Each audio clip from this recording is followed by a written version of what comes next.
don't forget to subscribe and help the channel get to 170,000 subs. Kenang QR code winner 25 rand.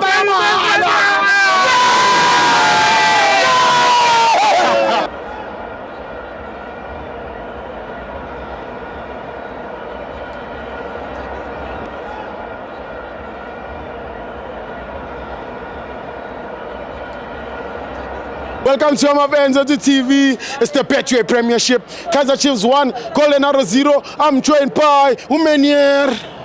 Wetiski. Nonchebe.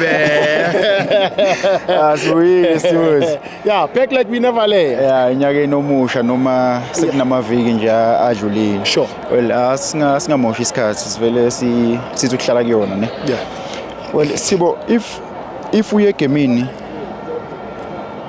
kumele uye wazi ukuthi okay ziningi izinto kumele uzi prepare for igame. Sure. Enye yazo kumele uprepare ukuthi siwa defender kanjani ama goal kicks. Yes. If ukuthi team lesidlala nayo ithola goal kick kumele sibe prepared ukuthi igame plan yethu ithini ukuthi ama goal kicks siwa defender kanjani. Sure. Siphinde futhi ama team kumele be prepared ukuthi sibhitha kanjani press uma thina sine goal kick best press sibhitha kanjani press. Sure. Right? Sure. Well, igame ya today I think ibelele kakhulu kuma goal kicks. Sure. In terms of ukuthi like so defender kanjani so defender kanjani ama goal kicks okanye sibhitha kanjani press. If ukuthi i goal kick kwethu sibhitha kanjani press. Yeah. If ukuthi ibhola i goal kick akusiyona yethu si defender kanjani goal kick. Sure. Well, kuna something sibo ebholeni la esiye sithi khona do not sacrifice i defense in attack. Yeah. Which means if you attacker ungakhohlwa yini I defense yakho. Unga excite igame okanye ungabhayiswa abantu ugcina ukhohlwa yini I defense yakho. Formation. Yes, well asingene la egame ya today. Sure. For mina I Golden Arrows they are well coached. Yeah. Mangoba. Yeah, like tactically is sibo baphethe coach wangempela because lento ingibuyisela to ama goal kicks. Yeah.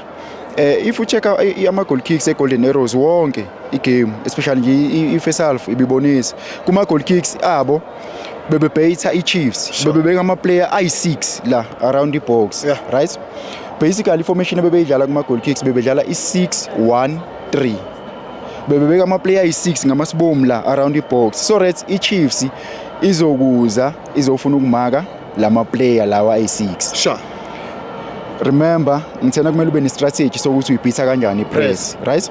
It's either udlala over yona okanye udlala through I structure, right? Sure. So iGolden Arrows ngalesikhathi beka ama player i6 la ibiphusha iplayer li1 libeke license bese iba nama player i3 ewabeka lapha na phambili. Yeah. So now iChiefs la ebesmart khona iChiefs ibonile ukuthi okay laba baya space ababeka ama player mangaki i6. Yeah. Bafuna nathi sikhombisa ama player i6. Sure. Yathi iChiefs no asiyenzi yithi nalonto leyo yathumela ama player mangaki i5. Yeah. Which means la kwi goal kick bese kuba yini 6 versus 5. Sure. 6 players eGolden Arrows 5 players eKaizer Chiefs. Yeah. Le 5 lesele iChiefs iyayishiya ngamasibom la emuva because remember iArrows bine player li1 plus 3 le up front. Yeah. Which means basically iArrows bina ama player mangaki i4 up front. Sure. So yathi iChiefs okay it's fine nizoba ne advantage ye player li1 ngalesikhathi nisaqala igoal kick. Yeah. But angeke sinivumele ukuthi nibe ne advantage ye player la kwi half yethu. Yes. There is why iChiefs ibikhona ukucontrola even ama transition eGolden Arrows. There is why iArrows ibihluleka ukwenza njani ukubhayisa iChiefs because iChiefs in defense bina ama player i5 iGolden Arrows ibe nama player mangaki i4. Sure. Sibuyela kulento ethi do not sacrifice i-defense in attack. I think Leon isebenzele iChiefs today because i-game plan yeGolden Arrows today they wanted to break i-press apart yani yeKaizer Chiefs. Sure. Initially bebethi Chiefs nayo izothumela ama player mangaki i6 ngalesikhathi besumela ama player i6 bese kusala ama player mangaki la bese kuzoba i4v4. Yabona ukuthi lapho kuzoba lula ukuthi ama player eChiefs in defense abe isolated. Man v man. Do not sacrifice defense in attack. I think i-Chiefs basipanelile today nabo ukuthi bekhona ukureact because even ama-formations ebeba nawo today I think achange kayi-3 kwi-first half. At some stage they had i-5-3-2 bephinde be-adjust to i-5-2-3 at some stage be-adjust to i-4-3-3. So lonto iyakutshela ukuthi like i-first half bayispende mostly be-reacta to i-game plan yani e-Golden Arrows. Ingakho bengithi mina e-Golden Arrows for mina bacoachwa ucoach Grand.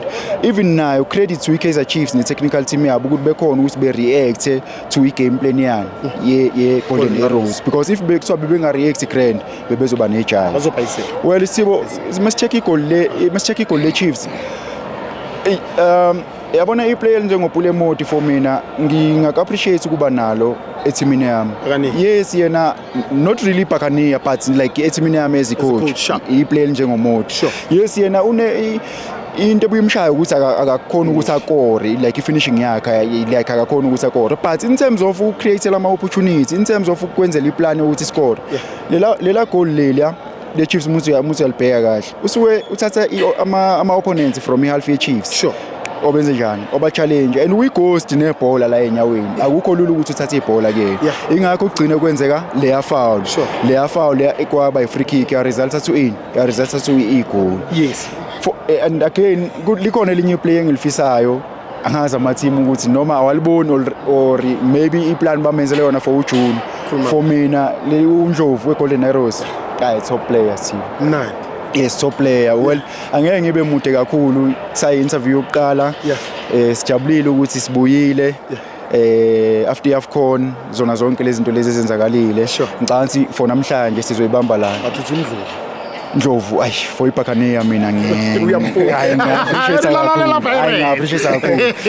Siyabonga mfowethu for i-support for namhlanje sizogcina la. Danko Sibusi. Danko Tshebe. Next. Lino. Mnandi.